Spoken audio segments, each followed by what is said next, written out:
Hello दोस्तों, नमस्कार। आप सभी का एक बार स्वागत है नवोदय क्लासेस 2020 में। आप सभी को पता है कि अभी हमारी JNVT 2023 की प्रिपरेशन चल रही है और उसी के अंतर्गत अभी IQ टेस्ट सीरीज चल रही है, जिसमें आज हम मैथ IQ टेस्ट जो कि 19 नंबर है वो आज करेंगे। ठीक है। और आप सबको पता है ये मैथ IQ टेस्ट सोमवार से शनिवार तक होता है और अब तक हमने 19 मैथ IQ टेस्ट कर लिए है, जिसकी PDF आपको सुबह ग्रुप में जितने भी हमारे व्हाट्सएप ग्रुप है या टेलीग्राम ग्रुप है वहाँ पर आपको अवेलेबल हो जाते हैं और जिसका सॉल्यूशन हम शाम को 6 बजे वाली क्लास में करते हैं। ठीक है। तो इसी मैथ IQ टेस्ट 19 का आज सॉल्यूशन करेंगे, जिसमें आज पहला क्वेश्चन देखते हैं। पहला क्वेश्चन क्या कह रहा है, ध्यान से देखिएगा कि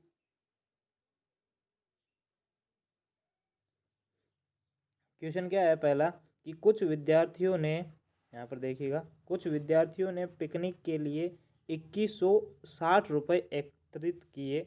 यदि प्रत्येक विद्यार्थी ने 45 रुपये का योगदान दिया तो विद्यार्थियों की संख्या क्या होगी। Some students collect a total of rupees 2160 rupees for the picnic. If each student contribute ₹45, then the number of student of each। यानी कि आपको सिंपल यही पूछा है कि अगर आप कुछ बच्चे पिकनिक पर जा रहे थे और जिसमें से 2160 रुपये 2160 रुपये सब ने मिलकर एकत्रित किए पिकनिक के लिए। अब एक विद्यार्थी ने 45 रुपीज़ दिए, तो टोटल स्टूडेंट कितने हैं ये हमें पता करना है। जैसे एग्जांपल के लिए आप मान सकते हो कि आपके पास 200 रुपीज़ है और आपको पता है कि एक बिस्किट 5 रुपये का आता है। अब आपको पूछा जाए कि टोटल बिस्किट कितने खरीदोगे, तो आपको पता है कि अगर आप 5 5 5 ऐसे ऐड करोगे तो बहुत सारा हो जाएगा। 200 बहुत सारा ऐड करोगे तब आएगा। तो इस वक्त हम क्या करते हैं, सीधा डायरेक्ट भाग दे देते हैं। क्या करते हैं, डायरेक्ट भाग देते हैं। तो यहाँ पर अगर आप 200 में से 5 का भाग दोगे तो 5 चौके 20 और 0 का 0, यानी कि 40 बिस्किट खरीदेंगे। तो हमारे पूरे 5 5 के 40 बिस्किट खरीदेंगे तो 200 रुपये पूरे हो जाएंगे। वैसे के वैसे यहाँ पर टोटल हमें मनी दी हुई है। टोटल मनी कितनी है, 2160 रुपये है। अब 2160 में बच्चे कितने हैं ये हमें नहीं दिया हुआ है, लेकिन एक बच्चे से कितने रुपए लिए या एक बच्चे ने कितने रुपए दिए हैं, तो 45 रुपीज़ दिए तो 45। अब आप सीधा डायरेक्ट भाग दे दो या फिर इसको पहले काट दो। काटेंगे दोनों को 5 से काट दो। 5 से काटेंगे तो 5 5 चौके 20, एक बचेगा। 5 तिया 15, एक बचेगा। 5 दूनी 10। ठीक है। वापस इसको 5 से काटेंगे तो 9 पंजे 45। अब 9 का डायरेक्ट भाग दे दो तो 9 चौके 36, पीछे कितने बचेंगे, 9 चौके 36, पीछे 7 बचेंगे और 9 अट्ठे 72, 8 बार पूरा पूरा चला जाएगा, यानी कि 48। यानी कि ऑप्शन नंबर ए है वो आपकी एकदम सही हो जाएगा। 48 टोटल स्टूडेंट थे जिन्होंने सब ने 45 रुपये दिए और टोटल रुपए कितने हो गए, 2160 रुपये हो गए। अब आपका आंसर सही है या नहीं है। अब अगर आप चेक करना चाहते हो तो एक ने कितने दिए, एक ने 45 रुपीज़ दिए और टोटल इतने हैं 48। इन दोनों को मल्टीप्लाई करोगे तो भी आंसर क्या आ जाएगा, 2160 रुपये आ जाएगा। ठीक है। यानी कि ये ऑप्शन पहला ए हो जाएगा। नेक्स्ट क्वेश्चन देखिएगा। नेक्स्ट क्वेश्चन क्या है, संख्याएं 133 संख्याएं 133 और 80 के गुणनफल में से क्या घटाया जाए कि परिणाम 10,600 आए। तो पहले तो हमें ये पता करना पड़ेगा कि इन दोनों का गुणनफल क्या होता है। What should be subtract from the product of number 133 and 80 so that result 10,600। तो पहले तो हमें दोनों को मल्टीप्लाई करना पड़ेगा कि प्रोडक्ट यानी कि इनका दोनों का गुणनफल कितना आता है ये हमें पता करना पड़ेगा। तो 133 को 80 से गुणा करते हैं। 133 गुणा 80, ठीक है, बराबर कितना आ जाएगा, तो 0 का 0 रहेगा यहाँ पर। 8 को 3 से गुणा करेंगे तो 8 तिया 24 हासिल 2, फिर 8 को 3 से गुणा करेंगे तो 8 तिया 24 और 2 26 हासिल 2, और 8 एकम 8, 8 और 2 10। ठीक है। तो हमारा अगर दोनों को मल्टीप्लाई करते हैं, दोनों का गुणनफल निकालते हैं तो कितना आता है, 10,640 रुपये आ रहे हैं। अब 10,640 में से कितना घटाए कि हमारा आंसर क्या आ जाए, 10,600 आ जाए। अब आप देखोगे कि 10,640 हमारे पास है, 10,640 हमारे पास है। इसमें से क्या घटाए कि 10,600 आंसर आ जाए, तो इन दोनों को अगर हम सीधा घटाएंगे तो पता चल जाएगा। तो यहाँ पर 0 और 4 और में 0 में घटाएंगे तो 0 सॉरी 4 आ जाएगा और आगे 0 आ जाएगा, यानी कि 40 घटाएंगे तो 10,600 रुपये आ जाएंगे। यानी कि ऑप्शन नंबर बी है वो आपका एकदम राइट आंसर हो जाएगा। आगे देखिएगा क्वेश्चन नंबर 3 कि 6 के सभी गुणनखंडों का योग क्या होगा। अब आपको पता है नहीं कि 6 के गुणनखंड कितने हैं, तो यहाँ पर देखिए 6 इसके गुणनखंड, पहला गुणनखंड और लास्ट गुणनखंड मैंने आपको बताया था कि पहला हमेशा इसका एक गुणनखंड होगा और लास्ट में जो संख्या है वही वो खुद ही होगी, यानी कि पहला 1 होगा और दूसरा लास्ट वाला 6 होगा। अब जो भी गुणनखंड आएंगे वो इन दोनों के बीच में आएंगे। तो यहाँ पर देखो 2 में 6 का भाग जाता है तो 2 में 6 का भाग चला गया। अब कितनी बार जाता है, तो 3 बार जाता है, तो इसका 3 भी गुणनखंड होगा। उसके अलावा तो कोई संख्या है नहीं, तो 1 2 3 और 6 ये 4 संख्याएं हैं। अब इन टोटल सम पूछा है, सबका योग पूछा है, तो इनको जोड़ दो। तो 1 और 2 3, 3 और 3 6, 6 और 6 12, यानी कि ऑप्शन नंबर सी है वो आपका एकदम राइट आंसर हो जाएगा। अब आगे देखिएगा क्वेश्चन नंबर 4। क्वेश्चन नंबर 4 क्या कह रहा है कि 3 अंकों की सबसे बड़ी संख्या तथा 4 अंकों की सबसे छोटी संख्या का योग क्या होगा। What is the sum of the largest 3 digit number and the smallest 4 digit number. पहले तो आपको पता करना पड़ेगा लार्जेस्ट नंबर कौन सा और स्मॉलेस्ट नंबर कौन सा है। तो मैंने कई बार बता चुका हूँ कि सबसे जो लार्जेस्ट डिजिट है, लार्जेस्ट डिजिट सबसे बड़ा अंक कौन सा है, 9 है। तो 9 को जितनी बार पूछा है उतनी बार लिख लो, यानी कि 3 बार 3 अंकों की पूछी है तो 3 बार 9 को लिख लो। 9 9 9 ये 9 अंकों की सबसे बड़ी संख्या बन जाएगी। कितने अंकों की, 3 अंकों की। 3 अंकों की सबसे बड़ी संख्या हो जाएगी वो 999 हो जाएगी। ठीक है। अब 4 अंकों की सबसे छोटी संख्या पूछी है, तो मैंने आपको ये भी बताया था कि सबसे छोटा जो डिजिट होता है वो 0 होता है, लेकिन 0 को हम पहले नहीं लिखेंगे, नहीं तो कोई भी मान नहीं रहेगा। तो यहाँ पर सबसे पहले 1 लिखेंगे, उसके बाद में जितने भी अंक बच जाएंगे, यानी कि 4 अंकों की पूछी है तो 1 लिख लिया, पीछे 3 अंक बच गए तो 3 बार 0 लिख लेंगे। ठीक है। अब इन सबको जोड़ देंगे तो कितना आ जाएगा, तो 9 9 9 और 1, यानी कि 1999 आ जाएगा। 1999 यानी कि ऑप्शन नंबर बी है वो आपका एकदम राइट आंसर हो जाएगा। अगला क्वेश्चन देखिए क्वेश्चन नंबर 5। अग्रलिखित अंक, यहाँ पर अंक आपको दिए गए हैं, डिजिट आपको दिए गए हैं, क्या क्या दिए गए वो ध्यान से देखिएगा कि 4 0 6 7 3 तथा 8 से बनने वाली 5 अंकों की सबसे बड़ी सम संख्या क्या होगी। What is the largest 5 digit even number that can be formed from the following numbers 4 0 6 7 3 8। अब यहाँ पर आपको डिजिट दे दिए, अब इनसे बनने वाली 5 अंकों की सबसे बड़ी सम संख्या पूछी है। तो पहले तो हम सबसे बड़ी संख्या बनाते हैं, सम संख्या बाद में बढ़ाएंगे। ठीक है, इवन नंबर बाद में बढ़ाएंगे, पहले सबसे बड़ी ग्रेटेस्ट नंबर बनाते हैं। तो यहाँ पर देखिए डिजिट कौन से है, तो 4 है, 0 है, 6 है, 7 है, 3 है और 8 है। ठीक है। अब यहाँ पर सबसे बड़ी संख्या बनानी है तो पहले कौन सा अंक लिखना पड़ेगा, सबसे बड़ा अंक लिखना पड़ेगा। तो बड़ा अंक 8 है तो पहले 8, फिर 7 तो 7, फिर 6 6, 4 4, 3 3 और 0 तो 0। ये सबसे बड़ी संख्या बन गई। अब हमें पहले तो ये चेक करना है कि अगर ये सम संख्या है तो हमारा आंसर यही हो जाएगा। अगर ये सम संख्या नहीं है तो जो पीछे वाला अंक है वो हमारा इवन होना चाहिए, यानी कि 0 2 4 6 8 में से कोई भी होना चाहिए, तो हम उसको रिप्लेस कर देंगे। तो यहाँ पर 0 दिया हुआ है, यानी कि ये ऑलरेडी पहले से सम संख्या है। तो यहाँ पर देख लीजिए कौन सा है। यहाँ पर देखो अंकों को 0 5 अंकों की सबसे बड़ी सम संख्या बनाओ। 1 मिनट, 5 अंकों की पूछी है तो यहाँ पर हमें डिजिट कितने 6 दिए हुए हैं, 4 0 6 7 3 तथा 8।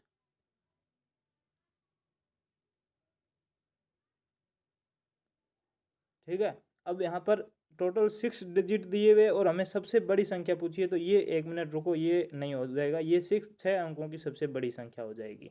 तो हम क्या करना पड़ेगा, हमें कोई भी एक अंक को रिमूव करना पड़ेगा। अब कौन सा हम रिमूव करेंगे वो कैसे पता चलेगा? तो हमें सबसे बड़ी संख्या पूछी है तो जो सबसे छोटा अंक होगा उसको रिमूव कर दो। अगर सबसे छोटी संख्या पूछता तो सबसे जो बड़ा अंक होता उसको रिमूव करना पड़ता। तो यहाँ पर सबसे छोटा अंक 0 है तो 0 को 1 मिनट के लिए रिमूव कर दो इसमें से।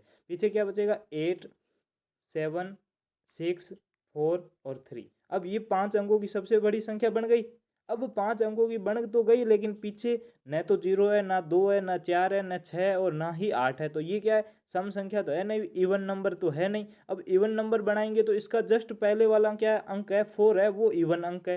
तो 4 को पीछे लेके आएंगे और 3 को आगे लेके जाएंगे तो आगे वाला सेम का सेम रहेगा। 8, 7, 6 आगे 3 आ जाएगा और पीछे 4 आ जाएगा। तो 87,634 यानी कि ऑप्शन नंबर बी है वो आपका एकदम राइट आंसर हो जाएगा। ठीक है, अब अगला क्वेश्चन देखिए। अगला क्वेश्चन क्या कह रहा है, ध्यान से देखिएगा। क्वेश्चन क्या कह रहा है कि निम्न में से कौन सी संख्या 3, 4, 5 तथा 6 से विभाजित होगी? Which of the following number will be divisible by 3, 4, 5 and 6? तो अब यहाँ पर देखिए, पहले तो आपको ये पता करना पड़ेगा कि छोटी से छोटी संख्या कौन सी है जिसमें इन सब का डिवाइड हो जाए, यानी कि आपको सबसे पहले एलसीएम लेना पड़ेगा। तो यहाँ पर एलसीएम लेते हैं, देखो 3, 4, 5, 6। यहाँ पर देखिए 3, 4, 5 और 6, 3, 4, 5, 6, 5 और 6। ठीक है, अब पहले 2 का डिवाइड देंगे तो यहाँ पर 3 में 3 का 3 रहेगा, 4 में 2 हो जाएगा, 5 का 5 रहेगा और 6 का 3 हो जाएगा। उसके बाद फिर से 2 का भाग देंगे तो 3 का 3, 2 का 1, 5 का 5 और 3 का 3। अब 3 का डिवाइड करेंगे तो 3 का देंगे तो 3 का 1, 1, 5 का 5 और 3 का 1। फिर 5 का डिवाइड करेंगे तो यहाँ पर 1, 1, 1, 1। ठीक है, अब गुणा करेंगे तो देखो 5 दिया 15, 15 दूनी 30 और 30 दूनी 60, यानी कि 60 आ गया। यानी कि छोटी से छोटी संख्या कौन सी है? 60 है, जिसमें 2 का सॉरी 2 का नहीं, 3 का, 4 का, 5 का और 6 का सबका डिवाइड हो जाता है। यानी कि सबसे छोटी से छोटी संख्या कौन सी है? अब आपको जो कि ऑप्शन दिए हुए हैं वो सारे के सारे 4 अंकों के हैं। यानी कि आपको देखना पड़ेगा कि 60 का मल्टीपल्स कौन सा है या 60 का ऐसा कौन सा गुणज है जो इन ऑप्शन में आ जाता है। तो पहले देखिए कि सबके आगे 14 और 14, 17 और 14 दिया हुआ है। पहले तो ऐसे मल्टीप्लाई करो कि 6 को अगर गुणा करें तो 14 आ जाए या फिर 14 से कम आ जाए। तो यहाँ पर 6 को 12 2 से गुणा करेंगे तो सीधा 12 आ जाएगा। तो यहाँ पर देखिए, पहले इसको 2 से गुणा करेंगे तो क्या आ जाएगा? तो यहाँ पर देखो 2 से गुणा करेंगे तो सीधा 120 आएगा, यानी कि 3 अंकों की संख्या आ रही है। तो अब सीधा 2 के बाद में सीधा 20 से गुणा करेंगे तो यहाँ पर देखो 20 से गुणा करते हैं तो यहाँ पर देखिए 20 से गुणा करेंगे तो क्या आ जाएगा? 2 जीरो है तो 2 जीरो के 2 जीरो आ जाएंगे। फिर 2 को 6 से गुणा करेंगे तो 6 दूनी 12 आ जाएगा, यानी कि 1200 आ रहा है। अब जो भी ऑप्शन है वो सारे इससे बड़े हैं तो यानी कि 20 से ऊपर गुणा करना पड़ेगा। तो यहाँ पर देखिए 20 से ऊपर 21 से गुणा करते हैं तो यहाँ पर देखिए 21 से गुणा करेंगे तो यहाँ पर 0 का 0 और 21 छंग 126 होता है, 21 छः 126 होता है। 126 ये भी ऑप्शन में नहीं है। तो आगे देखिए, अब डायरेक्ट एक बार 25 से मल्टीप्लाई करते हैं, 25 से गुणा करेंगे तो कितना आता है? यहाँ पर देखिए 25 से मल्टीप्लाई करते हैं तो 25 से करेंगे तो 0 का 0, 6 पंजन 30, हासिल 3, 6 दो 12 और 3 15, यानी कि ज़्यादा चला जाता है। तो थोड़ा सा 25 से कम करेंगे तो 24 से मल्टीप्लाई कर लेते हैं एक बार। तो यहाँ पर 24 से देख लीजिए तो 0 का 0, 6 चौके 24, हासिल 2 और 6 दूनी 12 और 2 14, यानी कि 1440 आ रहा है वो 60 के गुणज में है। यानी कि 60 1440 में 60 का भी भाग जा रहा है तो 3 का भी जाएगा, 4 का भी जाएगा, 5 का भी जाएगा और 6 का भी भाग जाएगा। यानी कि आपका ऑप्शन नंबर ए है वो आपका यहाँ पर एकदम राइट आंसर हो जाएगा। नेक्स्ट क्वेश्चन देखिएगा। नेक्स्ट क्वेश्चन क्या है? Question number 7। एक कार 200 मीटर की दूरी 10 सेकंड में जबकि एक ट्रेन 300 मीटर की दूरी 18 सेकंड में तय करती है। कौन सी सवारी अधिक तेज है और कितने मीटर प्रति सेकंड तेज है? एक car cover A distance of 200 meters in 10 seconds while a train cover distance 300 meters in 18 seconds. Which right is faster and how fast in meter per second. आपको दोनों की स्पीड याद करनी है और आपको पता करना है कि कौन सी गाड़ी है वो तेज चल रही है, स्पीड में चल रही है। तो पहले कार की याद करते हैं। तो कार स्पीड का फॉर्मूला क्या है, डिस्टेंस बाय टाइम है। तो स्पीड, पहले स्पीड का फॉर्मूला लिखेंगे तो स्पीड डिस्टेंस बाय टाइम। तो डिस्टेंस कितनी है कार की, तो कार 200 मीटर दूरी तय कर रही है और कितने सेकंड में, 10 सेकंड में। तो 200/10 आ जाएगा। और इससे हम ज्ञात करेंगे तो 0 से 0 कट जाएगा। तो यहाँ पर इसकी स्पीड क्या आ जाएगी, 20 मीटर प्रति सेकेंड या 20 मीटर प्रति पर सेकेंड आ जाएगी। आगे देखिए, ट्रेन की ज्ञात करनी है। तो ट्रेन कितनी है, 300 है। तो 300 डिस्टेंस 300 बाय टाइम कितना ले रही है, 18 सेकेंड। तो 18 सेकेंड, ठीक है। अब ये इससे ये काट देंगे तो 1, और 6 से काटेंगे तो यहाँ पर 6 आ जाएगी। सॉरी, 3 से काटेंगे तो 6 आ जाएगा। यानी कि 100/6 कितना आ रहा है, 100/6 आ रहा है। 100/6 इसको वापस अगर हम 2 से काटते हैं तो 50/3, यानी कि 50/3 मीटर प्रति सेकंड है। वो किसकी दूरी है, किसकी स्पीड है, तो वो ट्रेन की स्पीड है। अगर इसको आप डायरेक्ट मतलब कि पॉइंटों में कन्वर्ट करना चाहते हो तो आप पॉइंट में भी कन्वर्ट कर सकते हो। और अगर यहाँ पर पॉइंटों में नहीं दिया हुआ है, यहाँ पर क्या दिया हुआ है कि आपका जो ऑप्शन है उसके अगर आप देखोगे तो यहाँ पर देखो किसकी ज़्यादा है। तो अगर 50 में 3 का भाग देंगे तो 3 एकम 3 और पीछे 2 बचेगा, 6 या 18, यानी कि 18 पॉइंट समथिंग कुछ आ रहा है। यानी कि स्पीड तो ज़्यादा किसकी है, कार की स्पीड ज़्यादा है। तो कार की स्पीड ज़्यादा होगी। और 4 मीटर प्रति सेकंड तो होगी नहीं, क्योंकि ये पॉइंटों में आंसर आ रहा है। जो भी आंसर आएगा आगे पॉइंट में जाएगा, यानी कि भिन्न में ही होगा। तो यानी कि कार की है और भिन्न में है, तो यहाँ पर कार की होगी और 10/3 होगी। अब आपको ये पता नहीं चला है कि कितनी ज़्यादा है, तो आप वैसे यहाँ पर ज्ञात भी कर सकते हैं कि ट्रेन की कितनी है, 50/3 है। और कार की कितनी है, 20 है। तो 20, अब इन दोनों को घटा दो तो यहाँ पर 20 का बट्टे में 1 लिखेंगे, दोनों के बट्टे में 1 आ गया। तो लसब कितना आ जाएगा, 3। 3 को 20 से गुणा करेंगे तो 60 माइनस 50 का 50। तो 60 में से 50 को घटाएंगे तो 10/3 आ रहा है। यानी कि कार की ज़्यादा है और कितनी ज़्यादा है, 10/3 मीटर प्रति सेकेंड ज़्यादा है। यानी कि ऑप्शन नंबर आपका ए है वो आपका एकदम राइट आंसर हो जाएगा। आगे देखिए 8वां नंबर क्वेश्चन, यदि 5,000 रुपये के मूलधन पर 2 वर्ष में साधारण ब्याज किसी वार्षिक दर से 500 रुपये है। यानी कि साधारण ब्याज दिया हुआ है, मूलधन दिया हुआ है, समय भी दिया हुआ है। आपको क्या पूछा है, तो ब्याज की उसी दर पर 3 वर्षों के लिए 12,000 रुपये पर ब्याज क्या होगा। यानी कि पहले आपको दर निकालनी पड़ेगी और बाद में उसी दर से आपको 12,000 पर 3 वर्ष का ब्याज भी निकालना है।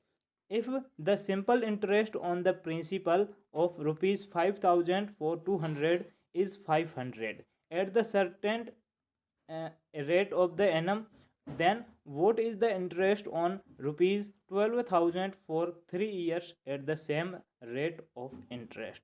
अब यहाँ पर देखिए इसका क्या होगा। तो यहाँ पर देखिए पहले तो हम साधारण ब्याज का फॉर्मूला लगाएंगे, SI बराबर PRT/100।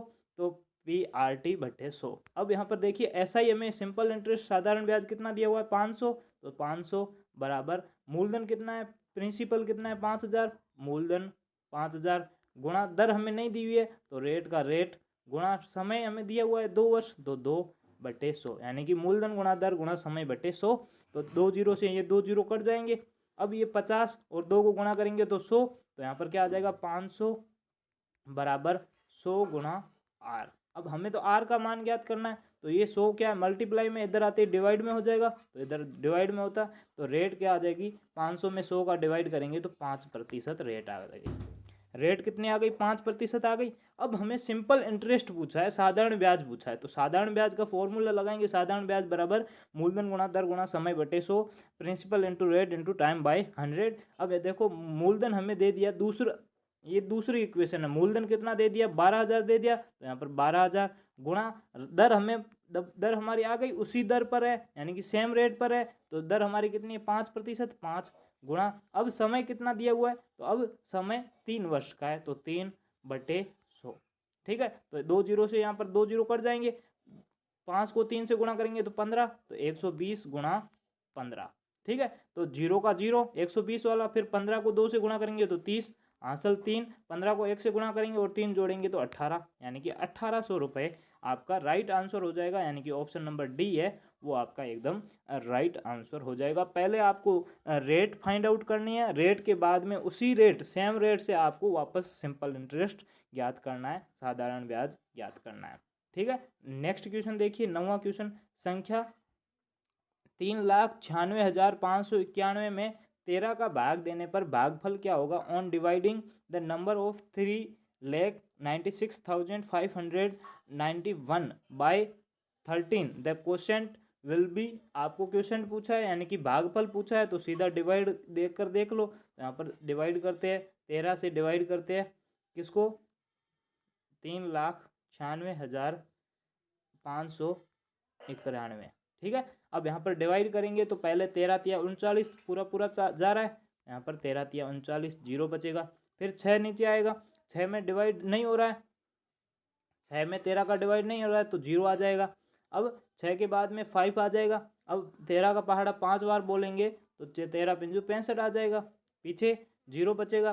फिर 9 आ जाएगा, 9 में भी डिवाइड 13 का नहीं हो रहा है तो वापस भाग टूटने पर 0 आ जाएगा।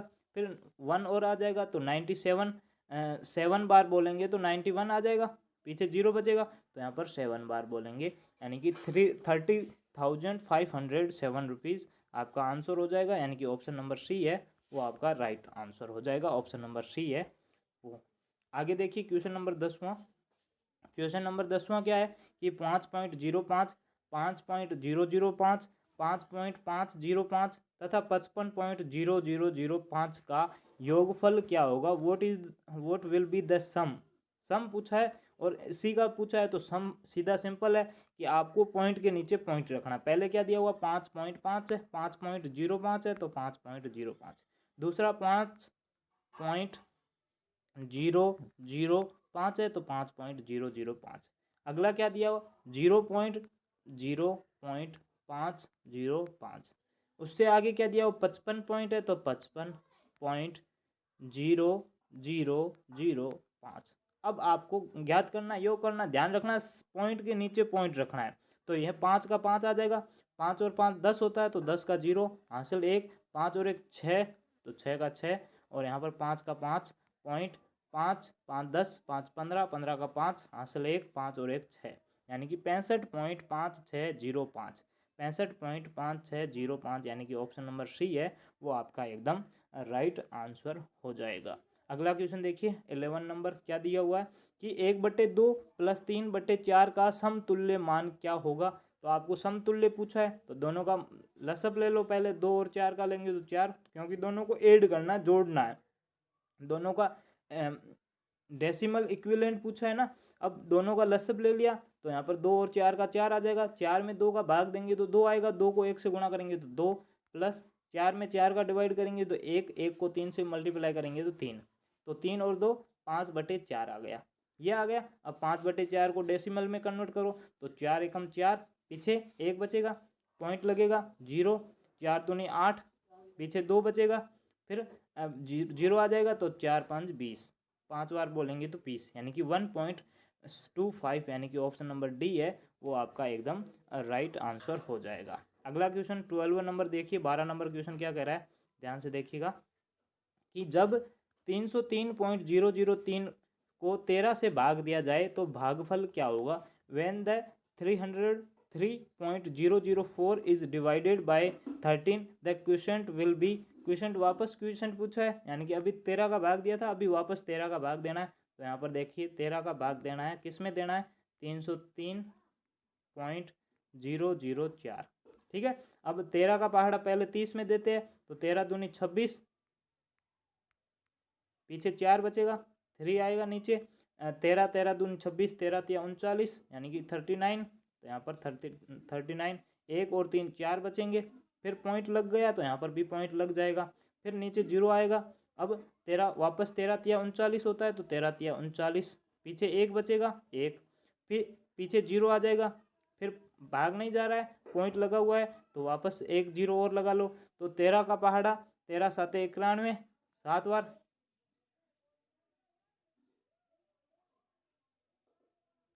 13 सत्ते 91, 13 अट्ठे 104।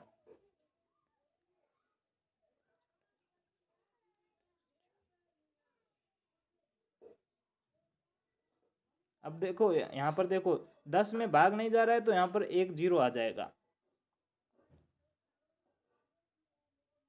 ठीक है, अब वापस यहाँ पर शो हो जाएंगे तो 13 सत्ते 91 हो जाएगा, तो यहाँ पर 13 सत्ते 91 यानी कि 23.3 आप मतलब यहाँ पर 7 आ रहा है, लेकिन 7 यहाँ पर नहीं दिया हुआ है, तो आप यहाँ पर डायरेक्ट क्या ज्ञात करते हो कर सकते हो। यहाँ पर देखो 1 मिनट वापस ज्ञात कर लेते हैं आपके लिए। तो यहाँ पर देखो ध्यान से कि 13 का डिवाइड करेंगे किस में, 303.004 में, 303.004 डिवाइड करेंगे तो देखिए ध्यान देखिए 13 का पहाड़ा 2 बार बोलेंगे तो 13 दूनी 26, यहाँ पर 26, फिर यहाँ पर 4 बचेगा, फिर 3 नीचे आएगा तो 13 तिया 39, 3 बार बोलेंगे तो 39 हो जाएगा। पीछे कितना बच रहा है, तो 4 बच रहा है। फिर यहाँ पर पॉइंट लगाया तो पॉइंट का पॉइंट, फिर 0 आ जाएगा। वापस 13 का पहाड़ा 3 बार बोलेंगे तो 39 आ जाएगा, पीछे 1 बचेगा।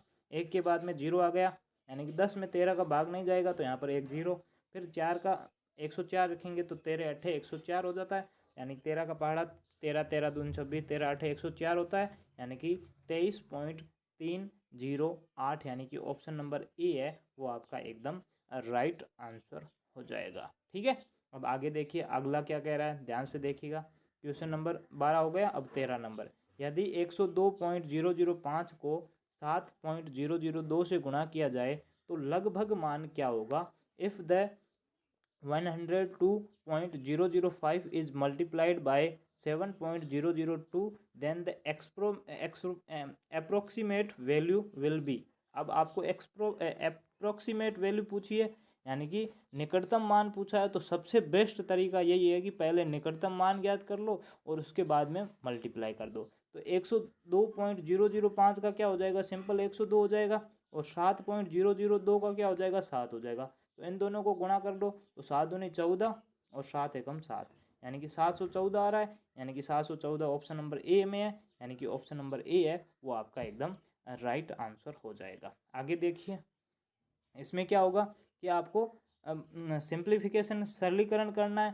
ठीक है, तो पहले आपको ब्रैकेट सॉल्व करना पड़ेगा। तो पहले ये छोटा वाला, तो 8 दूनी 16, 16 में 13 को जोड़ेंगे तो 29 आ जाएगा, तो 29, 42 माइनस 29, 42 में से 29 को डिवाइड करेंगे, सॉरी सब्सट्रैक्ट करेंगे, घटाएंगे तो 13 बचेगा, और 13 को बाहर 2 से गुणा करेंगे तो 13 दूनी 26 हो जाएगा, यानी कि आपका ऑप्शन नंबर बी है वो आपका एकदम राइट आंसर हो जाएगा। आगे देखिए क्वेश्चन नंबर 15 क्या दिया हुआ है कि 12 घन मीटर तेल द्वारा 200 मिलीलीटर वाली कितनी बोतलें भरी जा सकती है। तो ये मैंने पहले भी बताया था कि क्या है, 12 घन मीटर है, तो 12 गुणा 1 मीटर में 100 मिलीमीटर होते हैं। तो यहाँ पर देख लीजिए कि किसको 100 से गुणा करेंगे, तो यहाँ पर 3 बार 100 से गुणा करेंगे, 100 गुणा 100 गुणा 100। ठीक है, यानी कि घन दिया हुआ है, क्यूब दिया हुआ है, तो क्यूब 3 बार मल्टीप्लाई होता है, बटे 200 दिया हुआ तो यहाँ पर 200। ठीक है, अब 200 से 2 जीरो से ये 2 जीरो काट दो, फिर 2 से 6 काटोगे, 12 काटोगे 6 बार कट जाएगा, फिर 6 के पीछे ये 4 जीरो है तो 6 के पीछे ये 4 जीरो आ जाएंगे, यानी कि 6 के पीछे 4, यानी कि ऑप्शन नंबर सी है वो आपका एकदम राइट आंसर हो जाएगा। 60,000 बोतलें भरी जा सकती है। ठीक है, आगे देखिए 15 हो गया। क्वेश्चन नंबर 16 क्या दिया हुआ है, दो संख्याओं का लसअ एंड मैसअप है, ये दिया हुआ है, यानी कि एलसीएम और एचसीएफ दिया हुआ है। यदि फर्स्ट नंबर पहली संख्या 36 है तो दूसरी संख्या क्या होगा। LCM of two numbers and HCF is, LCM and HCF दिया हुआ है 108 and 27 respectively. If the first number is 36 then the second number what will be, second number या सेकेंड नंबर क्या होगा ये पूछा है। अब आपको पता है कि सेकेंड नंबर और फर्स्ट नंबर एलसीएम एचसीएफ, इसमें आप फॉर्मूला वाला पीडीएफ देखोगे तो भी उसमें मैंने लिखाया है कि पहली संख्या गुणा दूसरी संख्या, पहली संख्या गुणा दूसरी संख्या बराबर दोनों संख्याओं का एलसीएम गुणा एचसीएफ। और यहाँ पर आप फर्स्ट नंबर इंग्लिश मीडियम वाले into second number equal to LCM into HCF। बस आपको यही एक ही इक्वेशन ही लगानी है। तो पहली संख्या यहाँ पर कितने है, पहली संख्या क्या दी है 36 है, तो 36 मल्टीप्लाई सेकेंड पूछा है तो x बराबर एलसीएम 108 है तो 108 गुणा 27 तो गुणा 27। 36 गुणा में इधर आते ही भाग में आ जाएगी तो यहाँ पर 36 को भाग में लेके आओ तो 36 और 27 दोनों 9 से कट जाएंगे तो 9 तिया 27 और 9 चौके 36, 3 से कट रहा है, 4 से ये कट जाएगा, 4 दूनी 8, 2 बचेगा, 7 चौके 28।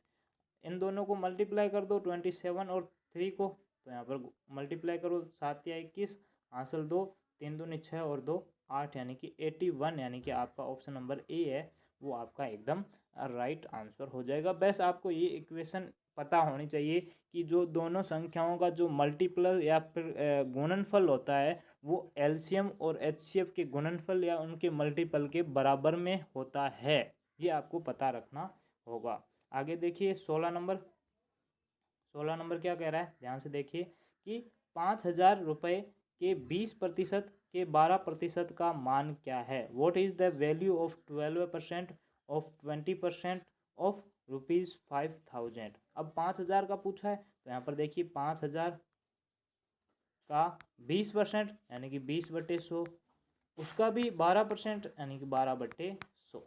अब देखो 1 2 1 और 2, यहाँ से 0 से 1 0, ये दूसरे 0 से ये दूसरा 0, तो ऊपर क्या बचेगा 5 गुणा 2 गुणा 12। अब 5 को 2 से गुणा करेंगे 10, 10 को 12 से गुणा करेंगे तो 120 आ जाएगा, यानी कि आपका ऑप्शन नंबर बी है वो आपका एकदम सही हो जाएगा। अगला देखिए क्वेश्चन नंबर 18 24 सेंटीमीटर लंबी और 12.5 सेंटीमीटर चौड़ी, लंबी और चौड़ी आयताकार आयत का क्षेत्रफल क्या होगा। यानी कि आपको लंबाई दी हुई है 24 और चौड़ाई दी हुई है 12.5, तो आयत का क्षेत्रफल पूछा है 24 सेंटीमीटर लॉन्ग एंड 12.5 इज उसकी ब्रेथ दी हुई है, ठीक है। What will be the area of the rectangle, आपको रेक्टेंगल का एरिया पूछा है तो रेक्टेंगल का एरिया आपको सीधा फॉर्मूला आपको पता है कैसे ज्ञात करते हैं, लेंथ इंटू ब्रेथ यानी कि लंबाई गुणा चौड़ाई। तो 24 को 12.5 से गुणा कर लो, 24 इंटू 12.5, ठीक है। तो 24 को 12.5 से गुणा करेंगे तो यहाँ पर देखो अगर आपको डायरेक्ट गुणा करने आते ठीक है, नहीं तो यहाँ पर देखो 12.5 इसको 24 से गुणा करना है तो 24 से कर लो, ठीक है। तो 24 का अगर पहाड़ा आता है तो ठीक है, नहीं तो एक एक अंक को करो। तो 4 को 5 से गुणेंगे 5 चौके 20, हासिल 2, 4 दूनी 8, 8 और 2 10, हासिल 1, 4 एकम 4, 4 और 1 5, ठीक है। फिर मल्टीप्लाई का निशान, फिर 5 को 2 से गुणा करेंगे तो 5 दूनी 10, हासिल 1 बचेगा।